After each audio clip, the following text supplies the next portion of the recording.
మొన్న ఒక బాడుగ కారులో ఒక అమ్మాయి, ఇద్దరు యువకులు అతివేగంగా వచ్చారు పెట్రోల్ పంపు దగ్గరికి. రాత్రంతా ఎక్కడో గడిపి ఉంటారు. ఎక్కడికో అతివేగంతో పోతున్నారు. ఇదే లైఫ్, ఏం గొప్పవాళ్ళమో చూస్తున్నారా అంటున్నాయి వాళ్ళ ముఖాలు. ఆ అమ్మాయి జుట్టు నిండా ముఖం మీద నుంచి ఎడం లేకుండా పిన్నులు. జుట్టులో ఎన్ని పిన్నులు, రిబ్బన్నులు. జాకెట్టుకి ఎన్ని కుచ్చులు, చీరకి ఎన్ని అంచులు, ఎంత పౌడరు, ఎంత స్నో.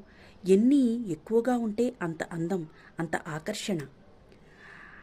ఎన్ని ముద్దులు, ఎన్నిసార్లు, ఎన్ని రాత్రులు, ఎంత దూరం, ఎంతమంది.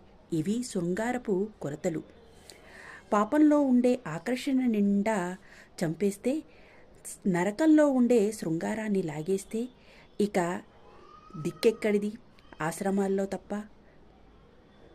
ఇది చలం రాసిన మ్యూజింగ్స్ నుండి.